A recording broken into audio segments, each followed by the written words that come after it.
زمانے بھر میں یہ قاعدہ ہے کہ جس کا کھانا اسی کا گانا۔ حضرت حکیم الامت فرماتے ہیں کہ زمانے بھر میں یہ قاعدہ ہے کہ جس کا کھانا اسی کا گانا، تو جن کا ہم کھا رہے ہیں انہی کے پھر گیت ہم گا رہے ہیں۔ کائنات ارضی اور سماوی پر سب سے بڑا، سب سے شاندار، سب سے خوبصورت، سب سے ٹھنڈا، سب سے امن والا جو انقلاب ہے وہ میرے نبی پاک نے برپا فرمایا۔ بڑی یہ کم نصیبی ہے کہ مسلمانوں میں فرقے بن گئے اور امت تقسیم ہو گئی، اور تقسیم ہونے سے کمزور ہو گئی۔ لیکن افسوس کی بات یہ ہے کہ لوگ اس بات کو سمجھنے سے عاری ہیں کہ عید میلاد النبی صلی اللہ تعالیٰ علیہ وسلم تو امت اس بات کے شکر کے طور پہ مناتی ہے کہ اللہ نے ہمیں اپنے نبی کا غلام بنایا۔ آؤ میں تمہیں مسلم شریف پڑھ کے سناتا ہوں، اور راوی بھی وہ بندہ جو ہر وقت حضور کے قریب رہتے تھے، حضرت انس بن مالک رضی اللہ تعالیٰ۔ آپ فرماتے ہیں مجھے وہ دن بھولتا ہی نہیں، میں بھلا سکتا ہی نہیں جس دن میرے نبی پاک مکے سے ہجرت کر کے مدینہ طیبہ تشریف لائے۔ حضور اس دن کیا ہوا تھا؟ تو حضرت انس بن مالک فرماتے ہیں ساری بیبیاں چھتوں پہ چڑھ گئیں، ساری عورتیں اپنے اپنے کام میں مصروف ہوتی ہیں، کوئی کسی وجہ سے چھت پہ چڑھ جائے تو چڑھ جائے، ساری کٹھی تب بھی چڑھتی ہیں جب گلی میں کچھ اور ہو، جب کوئی انوکھی بات۔ ساری بیبیاں چھتوں پہ چڑھ گئیں، بچے درختوں کے ساتھ چمٹ گئے، اور فرماتے ہیں کہ 70 کے قریب لوگ حضور کی سواری کے آگے تھے اور باقی سینکڑوں کی تعداد سے سواری کے پیچھے تھے، اور فرماتے ہیں یہ الگ منظر تھا۔ اور یہ مسلم شریف میں نعرہ موجود ہے، مسلم شریف میں یہ صحیح مسلم میں موجود ہے کہ جب حضور مدینے آ رہے تھے تو مدینے والے نعرہ لگاتے تھے یا محمدہ یا رسول اللہ، اور چلتے ہوئے لگا رہے تھے یا محمدہ یا رسول اللہ کا وہ نعرہ لگا رہے تھے۔ اور پھر حضرت انس بن مالک فرماتے ہیں یہ دو منظر یہ تھے، ایک تیسرا منظر بھی تھا۔ مدینہ شریف کے اندر کچھ قبیلے تھے، آج بھی ایسا ہونا نہیں چاہیے، یہ اسلام نہ صرف اس کو ناپسند کرتا ہے بلکہ اس کی تردید کرتا ہے۔ چھوٹی برادری بڑی برادری آج بھی تقسیم ہے، نہیں ہونی چاہیے۔ عرب کے اندر بھی تقسیم تھی، کچھ قبیلوں کو چھوٹا جانتے تھے، کچھ کو بڑا جانتے تھے۔ ایک قبیلہ تھا بڑا قبیلہ، بنو نجار کا، چودھریوں کا قبیلہ، سیٹھوں نوابوں کا قبیلہ، بڑے لوگوں کا قبیلہ۔ اس قبیلے کی بیٹیاں ایک کونے میں دف لے کے بیٹھ گئیں۔ نبی پاک صلی اللہ تعالیٰ علیہ وآلہ وسلم کے غلاموں بات کو سمجھیں۔ ایک منظر یہ کہ عورتیں چھتوں پہ، آج ہم منع کریں گے کیونکہ یہ پردے کی آیتیں نازل ہونے سے پہلے کی بات ہے، اب آیتیں آ گئیں، اب ہم یہ اجازت نہیں دیتے۔ عورتیں چھتوں پہ چڑھ گئیں، مرد گلیوں میں نعرے لگانے لگے، اور بنو نجار قبیلے کی بیٹیاں، چھوٹی بچیاں وہ ایک کونے میں دف لے کے بیٹھ گئیں اور وہ پڑھنے لگیں طلع البدر علیہ۔ اب تو میلاد غریبوں میں رہ گیا ہے، ہمارے یہاں فیشن ہو گیا ہے، جب حالات خراب ہوتے ہیں تو لوگ برکت کے لیے میلاد کراتے ہیں، اور جب امیر ہو جاتے ہیں پھر انہیں میلاد کے جائز ہونے کی دلیل ہی کوئی نہیں ملتی، پھر وہ یہ فیشن ہے۔ بندہ تھوڑا سا پڑھ جائے نا دو چار چیزیں تو ہر چیز کو غلط کہنا اس کی طبیعت ہوتی، پھر یہ فیشن ہے کہ میری سوسائٹی نہیں ہو گئی، کتابیں نہیں ہو گئیں، فرنیچر نیا ہو گیا، دوست نئے ہو گئے، تو مذہب وہی پرانا۔ اوئے ہوئے کوئی ترقی کرنی چاہیے، پھر وہ ترقی کرتے ہیں بیچارے، اور جن کی پیچھے 10 نسلیں اور 50 نسلیں میلاد مناتی آنے کو تو نہیں دلیل کوئی نہیں ملی، سبحان اللہ۔ جن کی دادی وضو کر کے کھیر پکاتی تھی 11ویں کی، جب امیر ہو جاتے ہیں تو انہیں 11ویں پکانے کی دلیل ہی نہیں ملتی۔ اب آپ امیر ہو گئے میرے بھائی، آپ کا فیشن ہے، یہ طبیعت کا حصہ ہے۔ آپ چاہتے ہیں کہ میں وہ کام کروں جو درویش لوگ، سادے لوگ نہیں کرتے۔ تم اپنے معاملات کو بچانے کے لیے نعرے لگاؤ تو تمہارے پاس ساری دلیلیں ہیں، لیکن یہ تمہارا نصیبہ ہے کہ تم جھوٹوں کے نعرے لگاتے ہو، لیکن یہ غریبوں کا نصیبہ ہے کہ میلاد والے رسول کا نعرہ لگاتے، یہ غریب کا حصہ ہے۔ لیکن وہ بنو نجار کی بچیاں غریب نہیں، امیر گھرانے سے تھیں۔ انہوں نے جو بات کی اس کو حفیظ جلندری نے لکھا۔ مرحوم کہنے لگے کہ وہ ننھی بچیاں، چھوٹی بچیاں تھیں، کہتے وہ ننھی بچیاں وہاں بیٹھ کر دف بجاتی تھیں اور رسول پاک کی جانب اشارے کر کے گاتی تھیں، اور لوگوں سے کہتی تھیں کہ یہ کو ہمارا پیشہ نہیں دف بجانا، ہم تو چودھریوں کی بیٹیاں ہیں، ہم تو بڑے خاندان سے ہیں۔ وہ ننھی بچیاں جو بیٹھ کر وہاں دف بجاتی تھیں، رسول پاک کی جانب اشارے کر کے گاتی تھیں اور کہتی تھی ہم ہیں بچیاں نجار کے عالی گھرانے کی، خوشی ہے آمنہ کے لال کے تشریف لانے، ہمیں بڑی خوشی ہے آمنہ کے لال کے، خوشی ہے آمنہ کے لال کے، خوشی ہے آمنہ کے لال کے، ہمیں خوشی ہے آمنہ کے لال کے تشریف، خوشی ہے بس آمنہ کے لال کے تشریف۔ نبی پاک صلی اللہ تعالیٰ علیہ وآلہ وسلم سے امت کا جذباتی رشتہ ہے۔ یہ پہلے دن سے ہی ابو جہل کب منع کرتا تھا کسی مسلمان کو کہ خانہ کعبہ میں نماز نہ پڑھو، کہتا پڑھو۔ حضرت صہیب ابن سنان رومی سے اس نے کہا کہ آپ اپنے طریقے کے مطابق، مسلمانوں کے طریقے کے مطابق کعبے کے اندر نماز پڑھیں، جو مرضی کریں۔ روکتے تو وہ نبی پاک کے قریب جانے سے تھے، وہ منڈیوں میں بیٹھ جاتے تھے، حضور کے قریب نہ جانا، حضور کے قریب نہ جانا، حضور کے قریب نہ جانا۔ میری بات کو آپ سمجھے اور ہمیشہ یاد رکھیں، امت کا نبی پاک سے جذباتی رشتہ، جذباتی۔ یہ جو رسول اللہ کی امت ہے یہ گناہگار ہو سکتی ہے پر اپنے نبی کی غدار نہیں ہوتی۔ میں آپ کو صحیح کہہ رہا ہوں۔ میرے کلین شیو نوجوان کے کان میں آپ جا کے کہیں نبی پاک، چاہے اس نے نماز نہ پڑھی ہو، چاہے اس نے داڑھی نہ رکھی ہو، آپ حضور کا نام لیں، اس کے رونگٹے کھڑے ہو جاتے ہیں، اس کی طبیعت، اس کا دل دھک دھک کرتا ہے، اس کی ایک ایک روح سے محمد محمد کی آوازیں نکلتی۔ یہ فیض ہے رسول پاک کا اور یہ کرم ہے اللہ کا اس امت کے ساتھ۔ امیر ملت پیر جماعت علی شاہ صاحب محدث علی پوری فرماتے ہیں ایک جگہ ہندوؤں کا جلسہ تھا، ہندو پنڈت تقریر کر رہا تھا، اس نے نبی پاک صلی اللہ علیہ وسلم کی شان میں معاذ اللہ کو بے ادبی کر دی۔ مسلمان تھے ہی نہیں، ایک مسلمان تھا، وہ ملنگ نہیں ہوتے دوری ڈنڈے والے، اس کے پر رنگین ڈنڈا تھا، وہ کہیں دور بیٹھا تھا، تو اس نے سن لی اسپیکر چل رہا تھا، تو وہ ڈنڈا لے کے تو سٹیج پہ چڑھ آیا۔ وہ کہتا ہے میں نے پنڈت کے سر میں مارا ایک ہی ہے پر مارا ذرا صحیح کر کے، وہ ڈھیر ہو گیا، لوگوں نے گرفتار کر لیا، جیل میں چلا گیا۔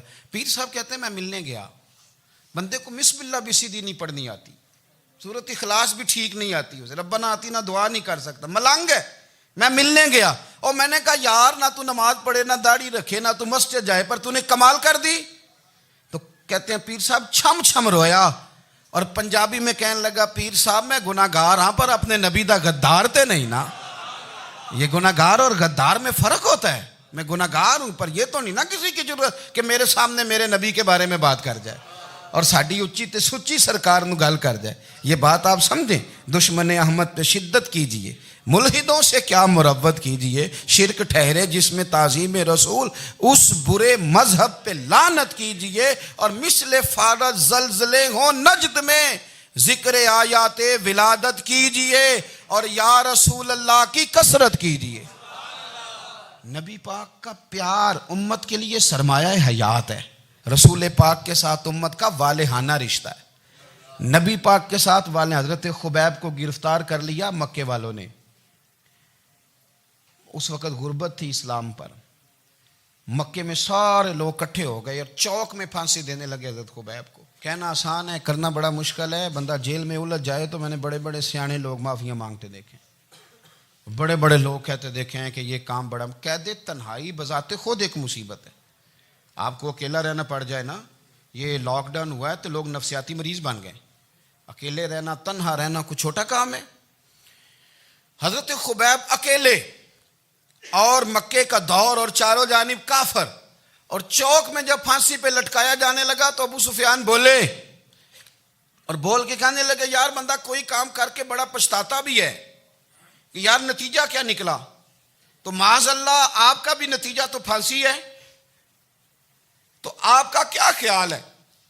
یہ آپ یقین کریں کہ لوگ صحیح صحیح ساتھ چلتے ہیں، تھوڑی سی دشواری اٹھانی پڑ جائے تو کہتے ہیں میں گاڑی ٹھیک تھا، پر انہی پتھروں پہ چل کے اگر آ سکو تو آؤ، میرے گھر کے راستے میں کوئی کہکشاں نہیں ہے۔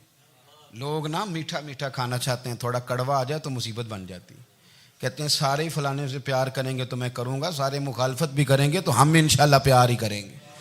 یہ کیا بات ہوئی کہ ہم زمانے کا رنگ دیکھ کے چلیں گے؟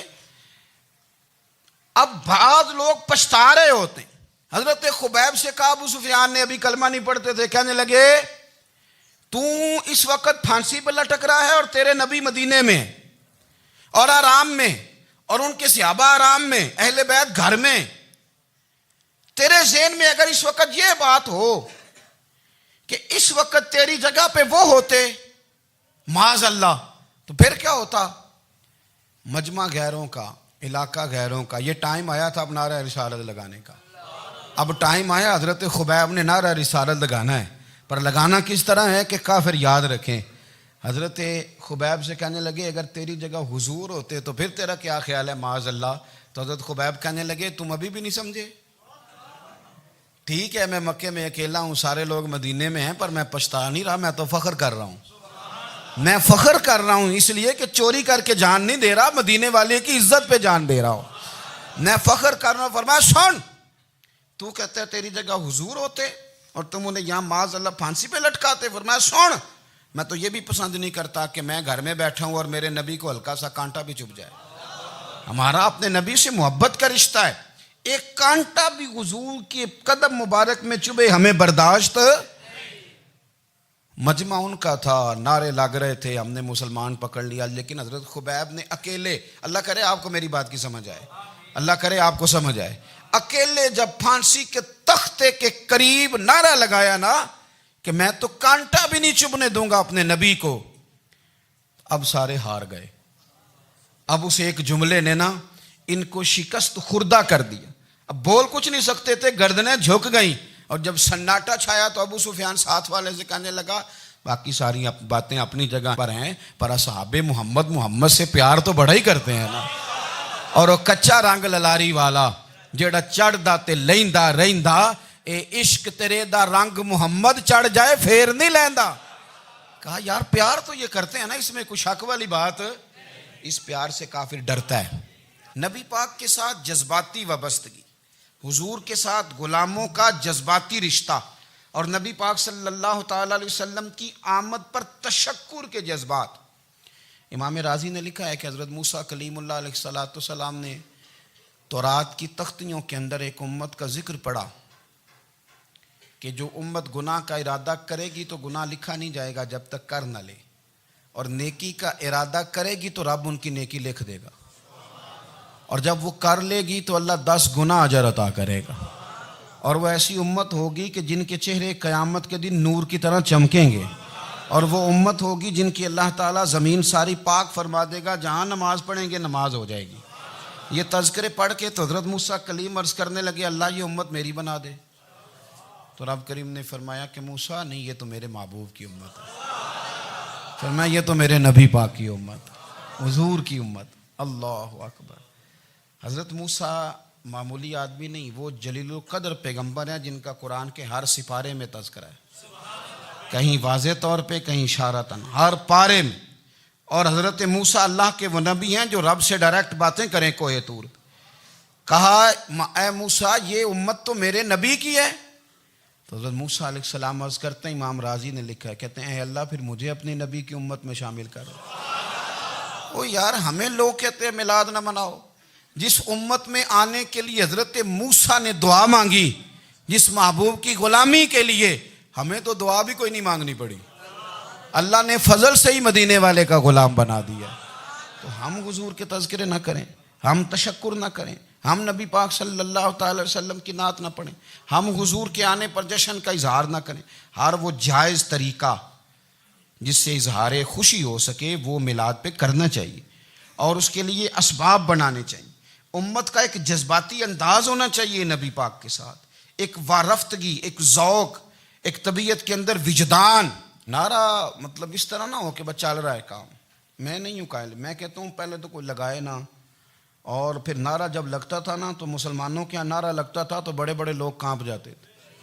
صوفیاء نے لکھا ہے کہ حضرت عمر نے جب کلمہ پڑھا نا تو 39 بندے کلمہ پڑھتے تھے، تو نبی پاک نے رات کو دعا مانگی، اے اللہ عمر کو مسلمان کر کے اسلام کو عزت دے۔ حضرت عمر سویرے آ گئے، میں وہ تفصیل میں نہیں جاتا، بات لمبی۔ حضرت عمر جب آئے نا اور انہوں نے آتے جب کہا نا کہ میں کلمہ پڑھنے آیا ہوں، تو حضور اتنے راضی ہوئے کہ نبی پاک نے کہا اللہ اکبر، تو صحابہ نے نعرے لگائے اللہ اکبر اللہ اکبر، یعنی 40 لوگ مسلمان ہوئے تو نعرے لگے ہمارے صوفیاء کہتے ہیں حضرت عمر کے آنے پر جب نعرے لگے تو بتاؤ کہ وہ تو نعرہ تکبیر لگا، نعرہ رسالت کیوں نہیں لگا؟ تو کہتے ہیں گویا ہمیں حضور نے یہ سمجھایا ہے، حضور کے اشاروں نے سمجھایا ہے کہ میں اب اپنے نعرے خود تو نہیں نہ لگاؤں گا، میں نے تو اللہ اکبر کہہ دیا، عمر آ گیا ہے میرے نعرے لگاتا رہے گا، اب نعرے لگیں گے۔ حضرت عمر نے پہلے دن ہی کہا کہ حضور آپ سچے رسول ہیں تو چھپ چھپ کے نماز کیوں پڑھیں؟ شروع ہو گئے نعرے، حضور آپ سچے ہیں تو چھپ چھپ کے نماز کا کیا معنی ہو؟ تو حضور نے فرمایا تیرا کیا ارادہ ہے؟ حضور سارے نہیں، ایک میں ایک امیر حمزہ، ایک لائن کے آگے وہ لگ جائے، ایک کے آگے میں لگ جاؤں، اور باقی مسلمان جتنے ہیں کل 40 تھے، پیچھے 18 19 بچیں گے، تو ایک لائن میں وہ ہو جائیں، ایک میں آگے ایک میں امیر حمزہ ہو، ایک میں ہوں، تو دیکھ لیتے ہیں یہ ہمیں نماز کیسے نہیں پڑھنے دیتے۔ ہاں دیکھ لیتے ہیں، آئے نا میدان میں، ادھر آ ستمگر ہنر آزمائیں تو تیر آزما ہم جگر آزمائیں، اور غلامان محمد جان دینے سے نہیں ڈرتے، یہ سر کٹ جائے یہاں رہ جائے کچھ پرواہ نہیں کرتے۔ فرمایا بھی پتہ چل جاتا ہے نا، ایک لائن میں حضرت امیر حمزہ ہو گئے، ایک میں حضرت عمر ہو گئے۔ پہلے یہ مارتے تھے جو حرم شریف میں مسلمانوں کے طریقے پہ نماز پڑھتا تھا، یہ جلوسوں کی بڑی برکت ہے، اندر بیٹھے رہے نا چپ کر کے، نکل جائیں تو پتہ کچھ بھی نہیں چلتا۔ جب نکلتے ہیں لوگ کہتے ہیں جلوس کیا معنی ہے، تو میں بتاتا ہوں نا جلوس کا معنی کیا ہے۔ حضرت عمر نے باہر نکلے 2 لائنوں کا جلوس، لمبا بھی کوئی نہیں، بندے بھی 40، اور جناب فاروق اعظم باہر نکلے تو عمر کا نعرہ، عمر کا، حضرت عمر نے یوں کر کے آستینیں بازو کی چڑھا لیں، اور اپنے گلے میں جو ان کے رومال تھا نا اس کو یوں سینے پہ باندھا، اور اس ہاتھ میں تلوار تھی تو یوں کر کے باہر لہرائی، کہنے لگے او مکے کے کافرو ادھر آؤ میرے سامنے، جس نے اپنی بیوی بیوہ کرانی ہو، جس نے بچے یتیم کرانے ہوں، وہ آئے میدان میں، مصطفیٰ کے غلام آج سڑکوں پہ نکل آئے میدان میں ہمارے سامنے ہمارا مقابلہ کرے، آئے نا میدان میں، ہم نکلے ہیں، اب ہم یہاں کعبے میں اعلانیہ نماز پڑھیں گے، ہم پڑھیں گے، طاقت ہے تو آؤ نا ہمارا مقابلہ کرو، آؤ۔ کفر بذات خود بہت بڑا جھوٹ ہے، اور جھوٹ کے پیر، بس 2 بندے نکلے تلواریں لے کے آگے، تو پھر حضرت عمر نے اعلانیہ نماز پڑھوائی خانہ کعبہ۔ تو میرے بھائی رسول اللہ صلی اللہ علیہ وسلم کے غلام تو جب نعرہ لگاتے تھے تو ہو ہی کمال جاتا تھا۔ پھر بریلی کے امام بولے، کہنے لگے پیش حق مجدہ شفاعت کا سناتے جائیں، حضور قیامت کے دن آگے نا ہمارے آگے خوشخبری دیں گے، کہیں گے تم فکر نہ کرو، آ جاؤ میں تمہیں بخشواتا ہوں، میں تمہاری سفارش، آ جاؤ پیچھے۔ حضور نہ پیش حق مجدہ شفاعت کا سناتے جائیں گے۔ یقین کریں بریلی کے امام کو بھی بڑا ہی رنگ آتا ہے بیان کرنے کا، کہنے لگے آپ روتے جائیں گے، اللہ کو منانا نا حضور نے، کہتے ہیں پیش حق مجدہ شفاعت کا سناتے جائیں گے، آپ روتے جائیں گے پر ہم کو ہنساتے جائیں گے، باغ جنت میں محمد مسکراتے جائیں گے، پھول رحمت کے گریں گے ہم اٹھاتے جائیں گے، اور حشر میں ہوگا ہمارا داخلہ اس شان سے ہم یا رسول اللہ کا نعرہ لگاتے جائیں، ہم یا رسول اللہ کا نعرہ۔ امام راضی کہتے ہیں حضور نے ایک رکا پکڑا چھوٹا سا، ایک بندے کو لوگ دوزخ میں لے کے جا رہے ہیں۔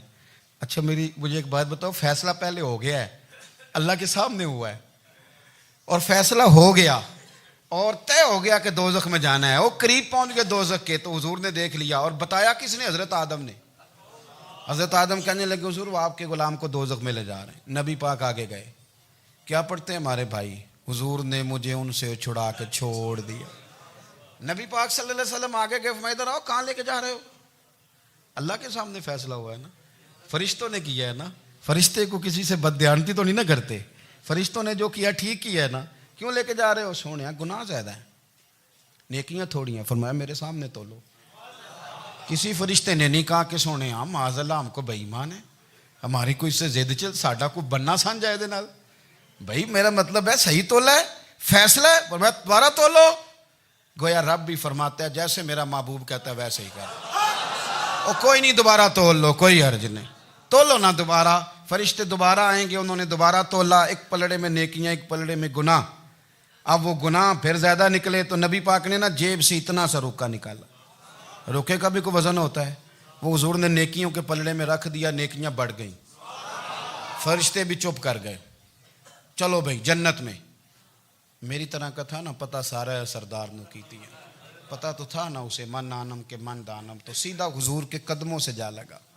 کہنے لگا سونیا میں تو ساری زندگی گناہ کرتا رہا, یہ کون سی نیکی ہے؟ تو حضور فرمانے لگے چپ کر, جنت کا دروازہ کھول گیا, تو جا جنت میں. حضور رکے میں کیا ہے؟ فرمایا تو نے ایک دن درود و سلام نہیں پڑھا تھا, میں نے تیرا سنبھال کے رکھا ہوا تیرا درود شریف, وہ نعرے رسالت بھی تو نے لگائے تھے, وہ تو کھول کے میرے تذکرے میں نے تیرا سنبھال لیا. دوزخ میں میں تو کیا میرا سایہ نہ جائے, کیونکہ رسول پاک سے دیکھا نہ جائے.